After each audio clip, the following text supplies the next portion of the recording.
2026-ի Հայաստանի խորհրդարանի ընտրությանը օտարերկրյա միջամտությունները կչեզոքացվեն նաև ԵՄ ֆինանսավորմամբ։ Բրյուսելը 12 միլիոն եվրո կհատկացնի մեր երկրին հիբրիդային հարձակումներին դիմակայելու համար։ Մենք ծրագրում ենք ռազմավարական հաղորդակցության որոշակի աջակցություն ցուցաբերել Հայաստանի կառավարությանը։ Մենք կարող ենք մեծապես օգնել ընտրություններին ընդառաջ եւ ֆինանսապես եւ ինստիտուտների ամրապնդմամբ, որոնք կարող են հակահարված տալ հիբրիդային հարձակումներին։ Կանխատեսել, արձանագրել ու արձագանքել հիբրիդային սպառնալիքներին աչքի առաջ ունենալով Մոլդովայի ամենաթարմ օրինակը, որտեղ ռուսական տեղեկատվական թնդանոթը գործի էր դրվել ամբողջ հզորությամբ։ Մոլդովայում ռուսական ազդեցությունը համակարգային էր եւ միտված երկրի քաղաքական ուղղությունը վերաձևելուն։ Վերջին ընտրությունները ցույց տվեցին, որ Մոսկվայի հիբրիդային գործիքները, ապա տեղեկատվությունը, ֆինանսական միջամտությունը եւ հոգեբանական օպերացիաները երկարաժամկետ ռազմավարության մաս էին խոչընդոտելու երկրի եվրոպական ինտեգրմանը։ Սեպտեմբերի 28-ի խորհրդարանի ընտրությունները Մոլդովայում ճակատագրական էին, արդյունքը պիտի որոշեր հետխորհրդային այդ երկիրը կշարունակի ճանապարհը դեպի Եվրոպա, թե կվերադառնա ռուսական ուղի։ Մոլդովայի դեպքում մենք պետք է ասենք, որ իրենք մազով պրծան, մազով, բառից բուն իմաստով։ Մոլդովայում, հենց բուն Մոլդովայում Մայասանդում պարտվեց։ Եվ միայն Սփյուռքում իրենց ունեցած այդ հնարավորությունների շնորհիվ հնարավոր եղավ, որտեղ Սփյուռքը իրենց հիմնականում արևմուտքում է, Եվրոպայում է, այլ արևմտյան երկրներում, ասենք Միացյալ Նահանգներում, Կանադայում, բայց նաև այնտեղ մի հարց եղավ, որ իրենց ավելի շատ հնարավոր եղավ ներգրավել ընտրություններում, քան օրինակ Ռուսաստանի, Մոլդովայի համայնքին, եւ դրա շնորհիվ ըստ էության այդ 51%-ը կարողացան ապահովել, բայց մեր դեպքում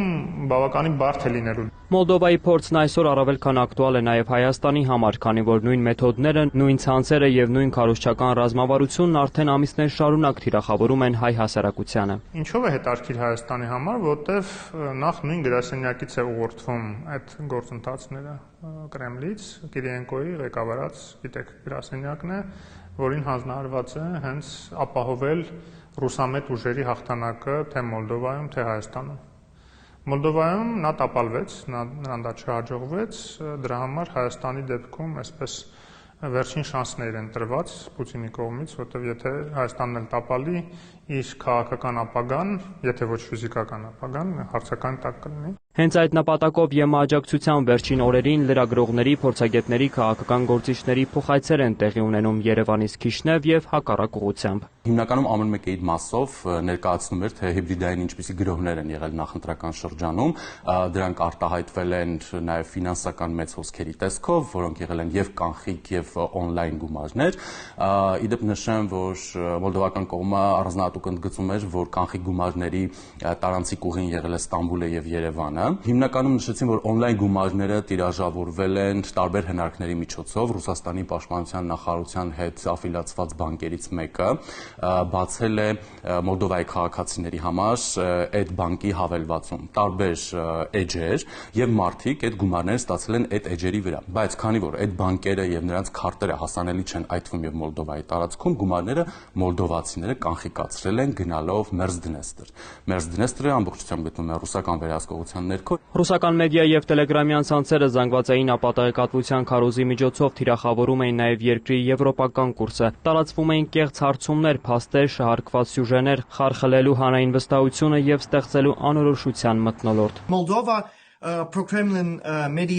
Մոլդովայում պրոռուսական մեդիան, տելեգրամ ալիքները եւ պրոռուսական գործիչները տարածում էին նարատիվներ, որոնք կասկածի տակ էին դնում ընտրությունների լեգիտիմությունը եւ նսեմացնում երկրի եվրոպական ընտրությունը։ Որքանով ես եմ հետևում, Հայաստանում եւս նմանատիպ ցանցերը փորձում են մեծացնել վախը հասարակության շրջանում, թուլացնել պետական ինստիտուտները եւ խթանել հակաարևմտյան տրամադրություններ։ Զուգահեռ Մոլդովայում ակտիվանում էին ֆինանսական հոսքերը, որոնց ծագումնաբանությունը խիստ կասկածելի էր։ Մոլդովայում Ռուսաստանը փորձեց ֆինանսական հոսքեր ուղղել այն ուժերին, որոնք դեմ էին Եվրամիությանը ինտեգրմանը։ Նման քայլեր տեսել է նաև Հայաստանը։ Հայաստանում նույնպես նկատվել է ֆինանսական աջակցություն որոշ շրջանակներին։ Խոսքը պրոռուսական քաղաքական կուսակցությունների եւ որոշ ուժերի մասին է, որոնք տարածում են Կրեմլի օրակարգը Հայաստանի ներսում իրավիճակը ապակայունացնելու համար։ Անցած տարի եւ վերջ կար նախընտրական գործընթացներ, այդ հիբրիդային պատերազմի գործիքակազմը արդեն սկսել է կիրառվել Հայաստանի դեմ։ Ֆինանսական հոսքերի մուտքը Հայաստան, որը որ ըստ կենտրոնական բանկի տվյալների հայտնի ճակերտավոր սրբազան շարժման ընթացքում մի քանի 100 միլիոն դոլարով գերազանցել է սովորական այդ շրջանում եղած հոսքերը նախորդ տարիների համեմատ։ Հայաստանում դեռևս ցավոք սրտի այդ ֆինանսական թափանցիկության հարցը շարունակում է մնալ բաց, օրինակ եթե Մոլդովայի օրինակը նայենք, որը Ռուսաստանի շատ պատկերավոր ասած առավել ցանկապատված երկիր է եւ կարողացել է ընդཐུպ մինչև մի քանի 100 միլիոն դոլարի հասնող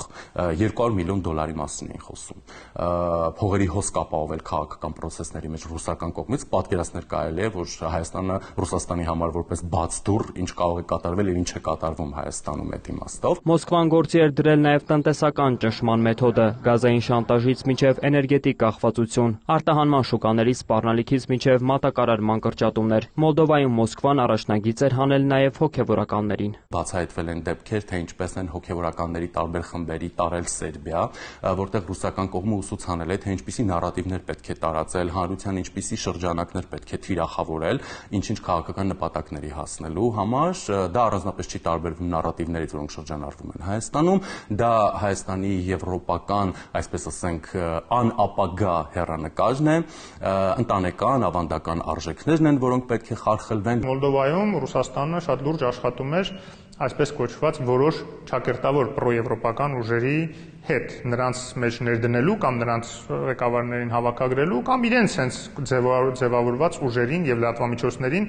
Եվրոպամետի անվան տակ կեղծ նարատիվներ ուրեմն ներդնելու Մոլդովա եւ ըստ էության փորձանելու վարկաբեկելու եվրոպական ծրագրերը, եվրոպական ինտեգրման գաղափարը, բայց Եվրոպամետի դիրքերից, հա։ Բայց այստեղ մենք նույնը տեսնում ենք։ Բոլոր այս գործիքները միասին ձևավորում էին հիբրիդային հարձակման գլխավոր նպատակը՝ պայթեցնել վստահությունը ընտրությունների արդարության նկատմամբ եւ տապալել ժողովրդի ընտրությունը, շարունակում են մասնագետները։ Մոլդովային օգնեցին եվրոպական ինտեգրման շրջանակում անցկացվող ինստիտուցիոնալ ամրապնդումը, ընտրությունների կառավարման բարելավումը եւ այլ բարեփոխումներ։ Մեդիա թափանցիկության բարձրացումը եւ կիբերանվտանգության ուժեղացումը եւս կարեւոր դեր ունեցան։ Շատ կարեւոր էր նաեւ ոչ միայն պետության, այլև քաղաքացիական հասարակության անկախ մեդիայի համակարգված արձագանքը։ Ես կարծում եմ, որ հայ հասարակությունը նույնպես կարող է դիմագրավել սպասվելիք մարտահրավերներին։ Ընտրություններին շատ քիչ ժամանակ է մնացել եւ այստեղ որպեսզի սխալ չընկալվի, հա, այսինքն մենք չենք խոսում Հայաստանի Հանրապետության իշխանություններին ապահովագրելու համար, այլ մենք խոսում ենք Հայաստանը ապահովագրելու համար։ Նույն խոսույթը նաեւ Մոլդովայում կա, որ այդ ամեն ինչը արվում է հենց Մոլդովայի պետության գոյությունը, շարունակական գոյությունը ապահովելու համար։ Փորձագետները միակարծիք են, ռուսական հիբրիդային թնդանոթի հաջորդ թիրախը Հայաստանն է։ Եթե Մոլդովայի օրինակով չամրացնենք մեր տեղեկատվական բնագծերը, կրակոցը այս անգամ լինելու է դիպուկ ու ճակատային։ Վոլոդիա Մուշաղյան, Արտակ Գևորգյան, Աշոտ Խաչատրյան եւ Կարեն Բաղդասարյան, Կիրակնորյալ լուրեր։